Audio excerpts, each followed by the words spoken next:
Welcome to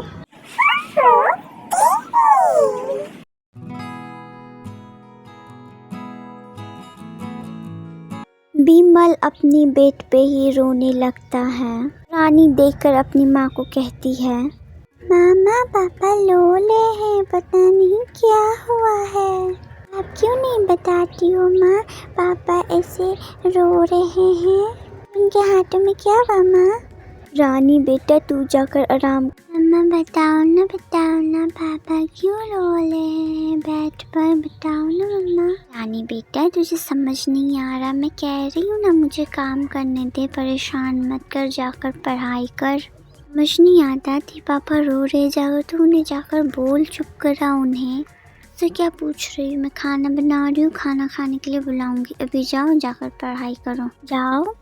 अगर आप नहीं बताओगी ना, आप तो ये खाना बना रही हो ना, मैं खाना नहीं खाऊंगी अगर आप नहीं बताओगी तो। बताओ ना मम्मा, मुझे जानना पापा क्यों रो रहे हैं। मुझे मैं जब तक नहीं बताऊंगी तू ऐसे ही खड़ी होकर मेरा सर खाएगी, बिल्कुल अपने पापा की तरह हुई हो जिद्दी। तो मैं बताती हूँ, अब अपने पापा को मत कह देना कि मैं तुझसे ये सब बातें क्यों, तुम इतना जिद्दी कर रही हो कि मुझे बोलना पड़ रहा है। देखो मैं तुम्हें सब कुछ बता दूंगी, लेकिन रात का खाना तुम नहीं खाओगी, ऐसा हो नहीं सकता, तुम्हें खाना ही पड़ेगा। तुम जब छोटी थी तो तुम्हारे पापा काम करने के लिए कारखाना गए, वहाँ तेरे पापा पिज़्ज़ा बनाया करते थे और लोगों को बहुत ही ज़्यादा पसंद आया करता था। डेली वहाँ पिज़्ज़ा खाने के लिए आते थे, पैसे की कोई कमी नहीं थी। अचानक से ताकि मशीन फट गई और तुम्हारे बाबा की दोनों हाथ बुरी तरीक़ा से जल गई। डॉक्टर ने कहा है उन्हें आराम करने के लिए। वो तो ऊपर वाले की कृपा है कि तुम्हारे बाबा बच गए, नहीं तो इतनी बुरी तरीक़ा की आग लगी थी वहाँ की मत ही पूछो। हाँ तुम्हें सब कुछ मैंने बता दिया, अब समझ गई ना, अब मेरे सर पर खड़ा मत रहो। जो भी पैसे जमा किए हुए थे वो सब तो खा पी कर धीरे धीरे ख़त्म भी हो रहे हैं। मुझे तो अब काम की तलाश में भी जाना पड़ेगा। मैं कर भी क्या सकती हूँ, झाड़ू पोछा बर्तन के सिवा। खाना बनाकर लेकर आती हूँ, जाओ तुम्हारे बाबा को पूछो अभी खाएंगे या थोड़ी देर बाद खाएंगे। तुम्हारी तो स्कूल की फ़ीस भी मैं नहीं दे पा रही हूँ, जो भी किताबें उससे तुम घर में ही पढ़ाई करो। और ज़रा देखो तो बाबा क्या कर रहे हैं, कुछ मांग रहे तो जाकर दो, जाओ जाओ जाओ बेटा जाओ। माँ आपने इतनी बड़ी बात छुपाई मुझसे कहा भी नहीं, इसलिए बाबा इतने रोते हैं। आली बाबा के पास, अब खाना लेकर आओ।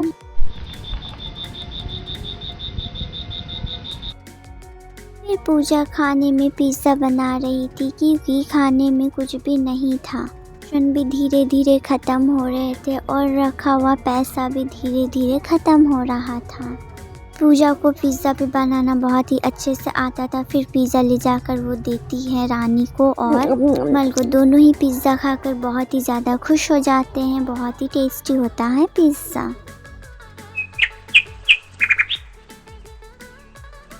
अगले दिन ही काम ढूंढने निकल जाती है। मैं बहुत लेट करती काम ढूंढने में, मैं तो बहुत ही ज़्यादा परेशान थी कि घर का काम कौन करेगा। बहुत ढूंढने के बाद एक मिली है, किसे हो जाएगा, तुम जा सकती हो। वो काम ना मिलने से वापस वो घर के लिए रवाना हो जाती है। जैसे ही घर आती है विमल उससे पूछने लगता है, क्या हुआ, काम का कुछ पता चला, कहीं काम लगा तो नहीं? अब कितनी मुश्किलों का सामना करना पड़ेगा, मैं कब ठीक होऊंगा? ऐसा क्यों बोल रहे हैं आप? डॉक्टर ने कहा है ना आपको अभी आराम करने के लिए, कुछ ठीक हो जाएगा, आप बेफिक्र रहिए, मैं कुछ ना कुछ इंतज़ाम करती हूँ। गई थी तो एक जगह बहुत देर कर दी जाने में, वो कोई और दूसरा रख लिए काम करने के लिए। एक जगह गई तो वहाँ का कोई दरवाज़ा ही नहीं खुला। एक मालकिन के घर में दूसरी नौकरानी चली गई है, तो मैं सोची मुझे रख लेगी। घर के पास ही वाले लोग ने कहा कि वो अभी घूमने के लिए गई है, कल सुबह ही वो आ जाएगी। वो कह रहे थे वो बहुत ही बड़ी मेम साहब है, बहुत ही पैसे वाली है, सुबह ही चली जाऊँगी। जो ऐसा कहकर विमल को संभाल लेती है और काम का तो कोई पता ही नहीं रहता।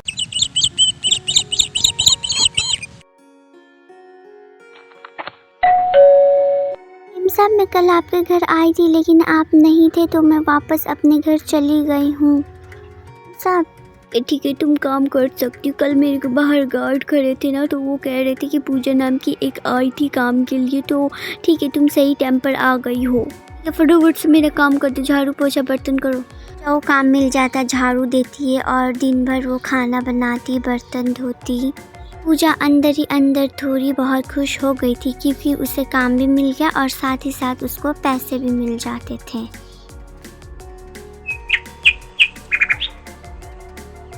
मुझे इमरजेंसी में फिर बाहर जाना पड़ रहा है 1 महीने के लिए, तो 1 महीने तक तुम्हें काम पर नहीं आना पड़ेगा, ठीक है? इमरजेंसी में जाना पड़ रहा है, समझी? पूजा घर वापस चली आती है। क्या हुआ, तुम बहुत ही मायूस लग रही हो, कुछ हुआ है क्या? वो काम से निकाल दी है क्या? कुछ बोलो भी अब। आओ। वो मेम साहब चली गई है 1 महीने के लिए बाहर इमरजेंसी में, तो अब काम पर मुझे नहीं जाना पड़ेगा और कोई काम भी नहीं मिल रहा। मैं सोच रही हूँ पिज़्ज़ा बेचूँ। और वैसे भी आप लोगों को मेरे हाथ की पिज़्ज़ा बहुत ही ज़्यादा पसंद आई है और कढ़ाई पिज़्ज़ा में बेचा करूँगी, बहुत ही ज़्यादा टेस्टी लगता है और लोगों को नया भी लगेगा और लोग खरीदेंगे भी। अभी तो भी मौसम है तो लोग गरम गरम पिज़्ज़ा तो ज़रूर ही खाएंगे। मैं कल से यही करूँगी, मैं कल से रेडी लगाऊँगी पिज़्ज़ा का और पिज़्ज़ा बेचूँगी, देखूँगी क्या होता है। जब पहले दिन ही पिज़्ज़ा बनाना शुरू कर दी, वो भी अकेले, और ग्राहक पिज़्ज़ा की स्मेल से दौड़ते भागते उसके दुकान पर आते और पहले दिन ही बहुत सारे पैसे हो गए। उन्हीं पैसों से बिमल की इलाज करवाती है और दोनों साथ में पिज़्ज़ा बेचा करते थे।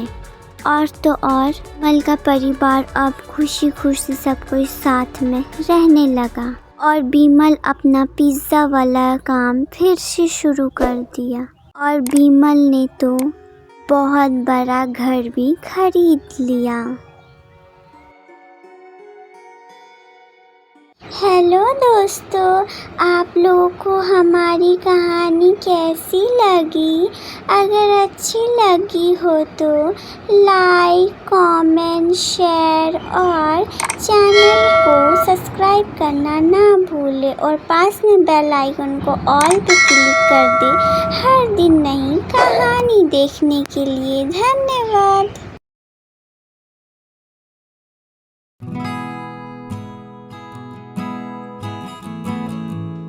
वेलकम टू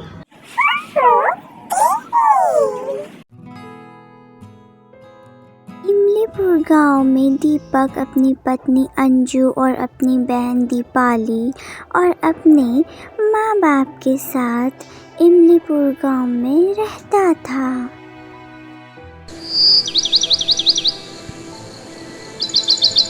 जी सुनिए ना, मुझे आपसे कुछ कहना था। देखिए महंगाई का ज़माना बहुत बढ़ गया है, एक की कमाई से घर चलने वाला नहीं है। पहले की कुछ और ही बात थी जी। अच्छा, तो तुम क्या कहना चाहती हो कि तुम भी अब से काम शुरू कर दोगी? आसपास के लोग क्या बोलेंगे कि देखो पत्नी से काम करवा रहा हूँ, अच्छा थोड़ी ना लगता है। कर रहा हूँ ना काम, तुम्हें काम करने की कोई भी ज़रूरत नहीं है, ठीक है?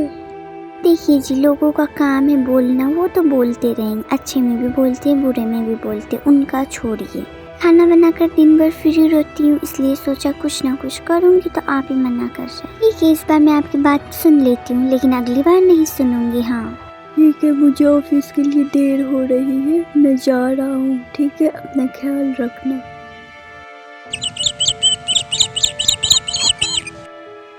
अरे भैया, आप इतनी जल्दी आ गए आज ऑफिस से? पहले तो कभी इतना जल्दी नहीं आते हैं, आज क्या हो गया है आपको? और आपके साथ में बैग भी नहीं है, और ये क्या, आप इतनी सारी सब्जियां लेकर आ गए हैं? कि आप जाइए, आप इन सब्जियों को मुझे दे दीजिए। पर मुझे कुछ समझ नहीं आया भैया, आप कुछ बताएंगे? हाँ हाँ बताता हूँ, पहले ये सब्जियाँ तो लो। आज मेरे ऑफिस में कुछ गड़बड़ हो गई है, मैं घर आकर बताता हूँ और तुम लोग के लिए पिज़्ज़ा भी लेकर आता हूँ।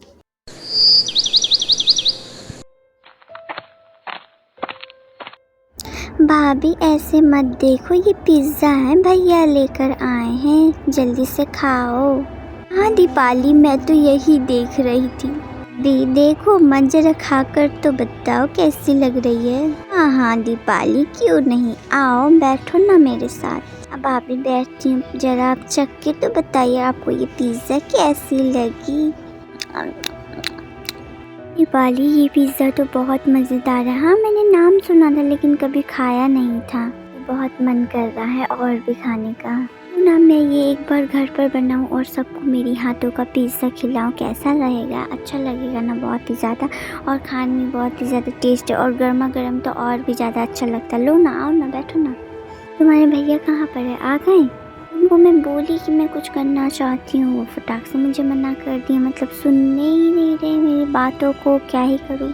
अभी भैया एक बार आए थे ऑफिस से, तो वो सिर्फ सब्जियाँ देकर चले गए, और साथ ही साथ कह रहे थे कि ऑफिस में बहुत बड़ा ये हो गया है, पता नहीं। उस टाइम तो भैया मुझे नहीं बोले, कह रहे थे ये सब्जी लो, मैं आता हूँ तो मैं बताऊँगा। और साथ ही साथ भैया कह रहे थे कि मैं पिज़्ज़ा भी लाऊंगा, तो वो अभी आए हुए हैं, वहाँ से बात कर रहे हैं वहाँ बैठकर। आप भी चलो ना, देखते हैं आखिर क्या हुआ। भैया का मूड भी ऑफ है, मुझे तो लगता है कुछ हुआ है, लेकिन भैया उस टाइम कह नहीं रहे थे, लगता है अभी कह रहे। और किचन में कुछ सब्जियाँ बची हुई है, अगर आप चाहें तो उसको कुछ बना दीजिए, वरना दीजिए, वो ऐसा ही रहेगा। कल सुबह हम लोग उसका कुछ सब्जी वगैरह बना लेंगे, ठीक है भाभी। अभी चलिए तो आप भैया से पूछना कि हुआ क्या, भैया का मूड ऑफ है। तो भाभी आपको क्या लगता है क्या हुआ होगा? मुझे तो लगता है कोई ऑफिस में बहुत बड़ा बात हो गया होगा, इसलिए भैया इतने मायूस है और बहुत ही ज़्यादा परेशान भी लग रहे हैं मुझे। चलिए भाभी, आइए देखते हैं क्या हुआ वहाँ पर। आइए। क्या हुआ बेटा? इससे पहले टुटू इतना उदास नहीं रहता था, अब तुझे क्या हो गया है? ऑफिस में कोई बात हुई है क्या? मेरा दिल बहुत घबरा रहा बेटा, कुछ बोल भी। आ बैठ कर आराम से बातें करते। आ बेटा आना बेटा, क्या हुआ है? वो ऑफिस से लेटर आया है, मुझे निकाल दिया गया नौकरी से। क्या? देखो भैया वो लेटर। ओह नो भैया, अब सब कुछ मैनेज कैसे होगा? बहुत बड़ी दिक्कत हो गई। कोई बात नहीं बेटा, अगर ये हुआ है तो ऊपर वाले की ही मर्जी होगी। माँ जी बिल्कुल सही कह रही, अगर हम लोगों का कुछ अच्छा चला जाता है तो हम लोगों के लिए कुछ अच्छा बेहतर हुआ रहता। आप टेंशन मत लीजिए, मैं आपको बोली थी ना, मैं कुछ अपना काम शुरू करती हूँ। अब तक मैं शुरू करती तो वो भी चलता हुआ रहता, इधर आपकी नौकरी भी गई तो उससे कोई फ़र्क नहीं पड़ता, लेकिन मुझे तो कुछ अब करना ही पड़ेगा। तो ठीक है, सब कोई टेंशन मत लो, चलो कुछ खाना खाकर आराम करते हैं।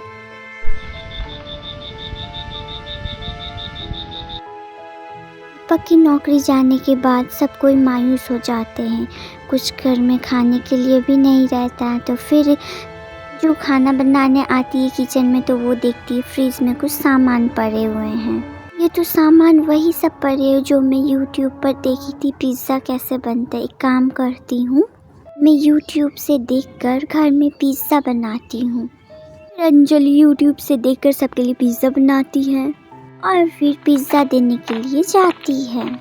जाने के बाद सब कोई मायूस थे, लेकिन अंजू के हाथ के पिज़्ज़ा खाने के बाद सबका मूड जैसे मानो तुरंत ठीक हो गया हो। वाह भाभी, क्या पिज़्ज़ा बनाई हो आप, बहुत टेस्टी हुआ है। एक काम करो ना, आप भी आओ ना, साथ में बैठकर खाते हैं। अंजू सबको पिज़्ज़ा बना कर देती और सब अच्छे से पिज़्ज़ा खाते हैं। फिर अंजू जब पराठा बनाती तभी उसके मन में ख्याल आता है कि वो भी अब से पिज़्ज़ा बनाने का काम शुरू करेगी। उसको ये आइडिया बहुत ही अच्छा लगा और उसके हाथों की पिज़्ज़ा भी सबको पसंद आई, इसीलिए वो सोची।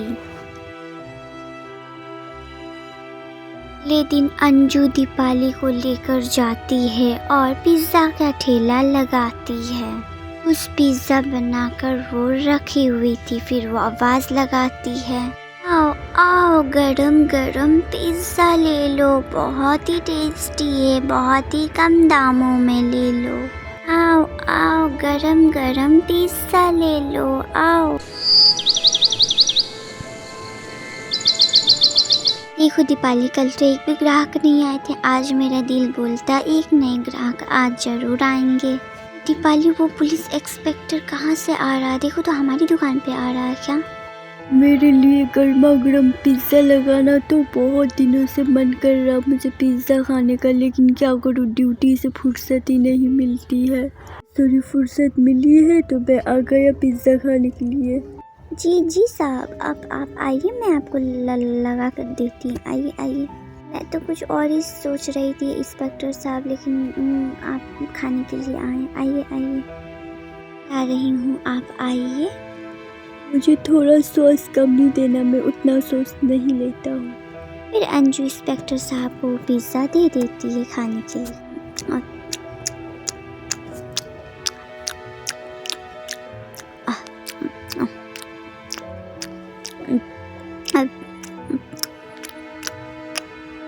पिज़्ज़ा तो बहुत ही ज़्यादा लाजवाब है। ये लो पैसे, अब मैं चलता हूँ, ठीक है।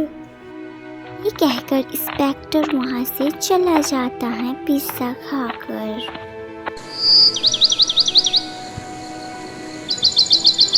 अगले दिन अंजू फिर पिज़्ज़ा का ठेला लगाती और इस दिन तो ग्राहकों की मानो उसकी दुकान पर मेला ही लग गया हो। इतने सारे ग्राहकों को देखकर अंजू और दीपाली बहुत ही ज़्यादा खुश हो जाते हैं और उनके लिए मानो ये दिन उनके लिए बहुत ही बड़ा है।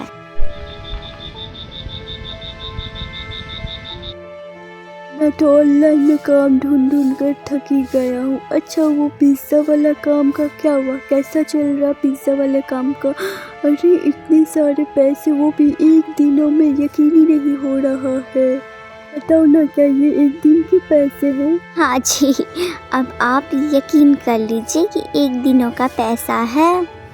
भैया, पैसे कमाने की कोई भी टेंशन नहीं रही। तो दीपक भी अंजू और दीपाली की किया करता था। वो लोग कुछ नया सामान भी ले लिए और पिज़्ज़ा का बहुत सारा सामान भी लिया और धीरे वो लोग छोटे ही काम से वो लोग बड़ा काम करते करते कुछ महीने बाद ही वो लोग अपने लिए एक बहुत ही बड़ा घर भी ले लेते हैं। प्यारे दोस्तों, क्या आप लोगों ने मुझे सब्सक्राइब कर लिया? और घंटी के आइकन को दबाना बिल्कुल मत भूलिएगा।